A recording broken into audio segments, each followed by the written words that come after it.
মহকুমা আদালত চত্বরে শেখ শাহজাহানকে দেখার জন্য ভিড় জমিয়েছে অনুগামীরা। শেখ শাহজাহানকে যখন গাড়ি থেকে নামানো হয় তখন ভাই ভাই বলে চেঁচিয়ে ওঠেন সন্দেশখালীর মানুষজন। আবারও জানিয়ে রাখি, বসিরহাট মহকুমা আদালতে শেখ শাহজাহানকে দেখার জন্য ভিড়। শাহজাহান অনুগামীদের শেখ শাহজাহানকে দেখে ভাই ভাই বলে চিৎকার চেঁচিয়ে ওঠেন সাধারণ মানুষজন। এই বিষয়ে নিয়ে আমরা কথা বলবো। আমাদের সঙ্গে টেলিফোন লাইনে রয়েছে আমাদের প্রতিনিধি সিরাজুল। বসিরহাট আদালতে শাহজাহানকে দেখতে ভিড় শাহজাহান অনুগামীদের, ঠিক কি জানা যাচ্ছে এই বিষয়ে?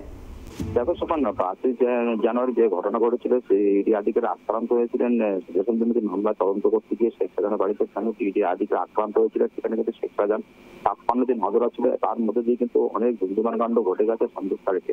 পাশাপাশি দেখো 56 দিন পরে কিন্তু শেখ শাহজাহানকে গ্রেফতার করে রাজ্যের পুলিশ, তারপরে কিন্তু সিআইডি হেফাজত নেয়। সিআইডি হেফাজতের পরে কিন্তু সিবিআই হেফাজতে যায়।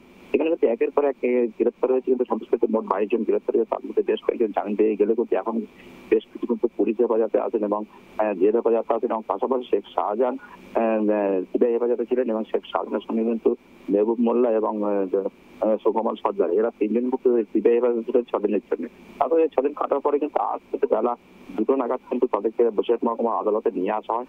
যখন গাড়ি থেকে নামানো হয় আদালতে ঢোকানোর জন্য, সেই সময় কিন্তু এখানে কিন্তু কোর্ট চত্বরের কঠোর নিরাপত্তার মধ্যে দিয়ে কিন্তু মুড়ি ফেলা হয়েছে। রাজ্যের পুলিশ যেমন আছে তেমন কিন্তু শেখ শাহজাহানের সঙ্গে সিবিআই আধিকারিকের সঙ্গে কিন্তু একাধিক কেন্দ্রীয় বাহিনী এসেছে, তারাও কিন্তু গার্ড করে রেখেছে। আসলে সন্দেশখালী কিন্তু প্রচুর পরিমাণে মানুষ কিন্তু শাহজাহানকে দেখার জন্য এখানে ভিড় জমিয়েছে। পাশাপাশি যখন শেখ শাহজাহানকে গাড়ি থেকে নামানো হয় তৎক্ষণাৎ কিন্তু সেই সন্দেশখালীর মানুষ, সাধারণ মানুষ, তারা কিন্তু চেঁচিয়ে ওঠেন ভাই ভাই বলে কিন্তু চেঁচিয়ে ওঠে, এমন কিন্তু দেখা যাচ্ছে কিন্তু কোর্ট চত্বরে। সেই ছবি কিন্তু দেখা যাচ্ছে ট্র্যাক টিভির ক্যামেরা, সেই ছবি আমরা তুলে ধরেছি। আসলে কিন্তু শেখ শাহজাহান এবং মেহবুব মোল্লা এবং সুকমল সর্দারের 3 জন কিন্তু কোর্ট লকআপে ঢোকানো হয়েছে। এখন কিন্তু একটু বাদে কিন্তু বিচারকের হেফাজতে নিয়ে যাওয়া হবে। এখন এই মুহূর্তে যে শুক্রবার খবর পাওয়া যাচ্ছে সিবিআই কিন্তু আবার হেফাজতে চাইতে পারে এমনটা অনুমান করা হচ্ছে। পাশাপাশি শুক্রবার যে খবর পাওয়া যাচ্ছে ইডি হেফাজতে নেওয়ার জন্য আবেদন করতে পারে। এখন দেখো, একেবারে তুমি যেমনটা বলেছে সিবিআই হেফাজত শেষ হলেও তাকে হেফাজতে নিতে পারে ইডি, সেক্ষেত্রে কি শাহজাহানের নতুন করে বিপদ বাড়তে পারে? একদমই ইডি যদি হেফাজতে নাই, ইডি যেহেতু আক্রান্ত হয়েছিলেন তার তদন্ত কিন্তু আর কিন্তু সিবিআই এখনো যেহেতু তদন্ত করছে ইডি আধিকারিক, কিন্তু যেহেতু ইডি আক্রান্ত হয়েছিলেন এই ইডিরা যদি তদন্ত সাপেক্ষে নেমে আসেন শেখ শাহজাহানকে হেফাজত নিয়ে, এখানে কিন্তু শাহজাহানকে আরো গভীরে যেতে হবে বলে এমনটাই অনুমান করা হচ্ছে। পাশাপাশি দেখো ইডি আধিকারিক যেমন হেফাজতে চাইতে পারেন, পাশাপাশি কিন্তু তাকে জেল হেফাজত দেওয়া হবে না সিবিআই হেফাজতে দেওয়া হবে, ইডি হেফাজতে দেওয়া হবে। আর বিচারক কি নির্দেশ দেন সেটাই কিন্তু তাকিয়ে থাকবে আমাদের ট্র্যাক টিভির ক্যামেরা। এই মুহূর্তে কিন্তু দেখো সিরাজুল, আরো একটা বিষয় জানতে চাইবো, যদি শেখ শাহজাহানকে ইডি হেফাজতে নেয় তাহলে ঠিক কি বিষয় নিয়ে জিজ্ঞাসাবাদ করতে পারে বলে জানা যাচ্ছে?